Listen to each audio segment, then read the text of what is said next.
एक special case को अब ज़रा डिस्कस करते हैं कि क्या ऐसा हो सकता है?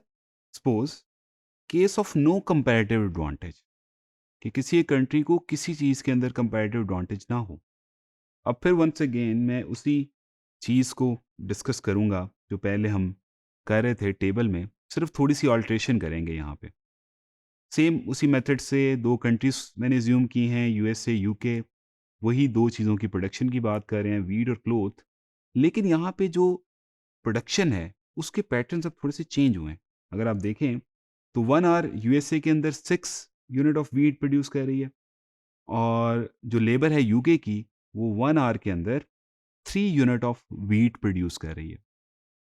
और यूएसए के अंदर जो क्लॉथ है, वो 4 यूनिट उसकी प्रोडक्शन हो रही है, जबकि यूके के अंदर लेबर 1 आवर के अंदर 2 यूनिट जो है वो प्रोड्यूस कर रही है। अब अगर आप इसको गौर से देखें, इस टेबल को, तो आपको नज़र आएगा कि यूके को कंपैरेटिव डिसएडवांटेज है। दोनों चीज़ों के अंदर प्राइमरीली डिसएडवांटेज हासिल है, क्योंकि यूएसए जो है वो व्हीट भी ज़्यादा जो है वो प्रोड्यूस कर रही है और यूएसए जो है वो क्लॉथ भी ज़्यादा प्रोड्यूस कर रही है। लेकिन यूके दोनों में ऑब्वियसली डिसएडवांटेज हासिल है। लेकिन इसके साथ-साथ अगर आप देखें, तो यहाँ पे उस थ्योरी के अकॉर्डिंग जो चीज़ हमने सीखी थी कि उस जिस कंट्री को दोनों चीज़ों में डिसएडवांटेज हासिल है, तो आपने उस कंट्री ने उस चीज़ में प्रोडक्शन करनी है जिसमें उसको कम कंपैरेटिव डिसएडवांटेज हासिल है। लेकिन यहाँ पे अगर आप देखें, तो यूके का बड़ा यूनिक सा केस आया है। वो ये आया है कि व्हीट प्रोड्यूस करने के अंदर जो लेबर है, वो भी ट्वाइस लेस एफिशिएंट है और क्लॉथ के प्रोडक्शन के अंदर भी जो है, जो लेबर है, वो ट्वाइस लेस एफिशिएंट है देन द यूएसए। तो यहाँ पे जो कंपैरेटिव डिसएडवांटेज हासिल है, वो व्हीट और क्लॉथ दोनों में सेम है, इक्वल है। इक्वल की फॉर्म में जब गए आप, तो इस केस में क्या होगा? इस केस में उसी तरीके से ना तो जो यूएसए है वो उन टर्म्स पे ट्रेड करेगा कि यूके को फ़ायदा हो जाए, ना यूके को फ्रैंकली स्पीकिंग इसमें फ़ायदा होगा। तो इन दिस स्पेशल केस आपके पास ट्रेड पॉसिबल नहीं हो सकेगी।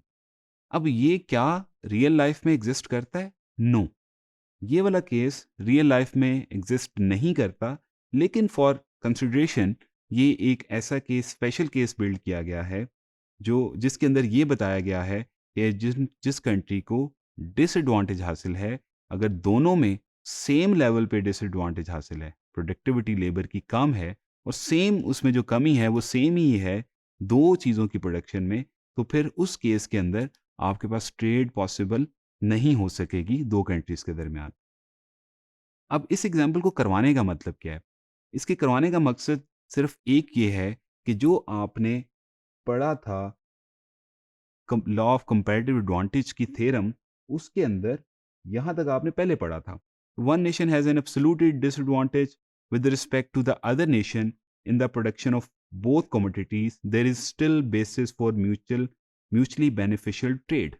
ये हमने जो इससे इस सेक्शन से पहले पहले जो पढ़ा है उसमें हमने प्रूव भी कर लिया कि आपके पास डिसएडवांटेज हासिल है एक कंट्री को दो कमोडिटीज़ के अंदर, फिर भी ट्रेड बेनिफिशियल हो रही थी और इनफैक्ट जो हमने टर्म्स वहाँ पे देखे थे, तो ज़्यादा फ़ायदा उसी को हो रहा था जो कंपैरेटिवली जिसको डिसएडवांटेज हासिल था। लेकिन यहाँ पे अब एक चीज़ ऐड करेंगे आप इस टॉपिक के बाद, इस थ्योरम के अंदर, वो ये है, unless the absolute advantage is the same proportion for the two commodities।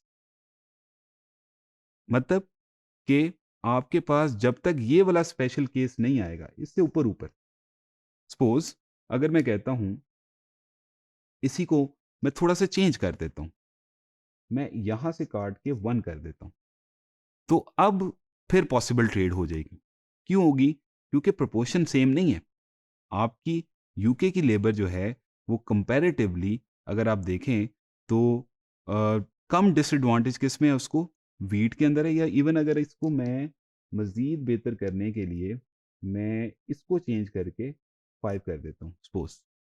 तो इस केस के अंदर क्या होगा? ये ज़रा ज़्यादा क्लियर हो जाएगा कि आपके पास अब यूके को कंपैरेटिवली लेस डिसएडवांटेज है वीट की प्रोडक्शन के अंदर। वो 6 यूनिट बना रहा है, ये 5 यूनिट बना रहा है, जस्ट 1। और दूसरी साइड पे क्लोथ का 4 और 2 है, तो यहाँ पे ट्वाइस लेस प्रोडक्टिव है। तो इस केस के अंदर फिर यूके क्या होगा, इसकी तरफ स्पेशलाइजेशन की तरफ जाएगा, वीट की स्पेशलाइजेशन की तरफ जाएगा। तो ये एक एडिशन था जो comparative law of comparative advantage हमने पढ़ा है ट्रेड के अंदर, उस चीज़ के अंदर।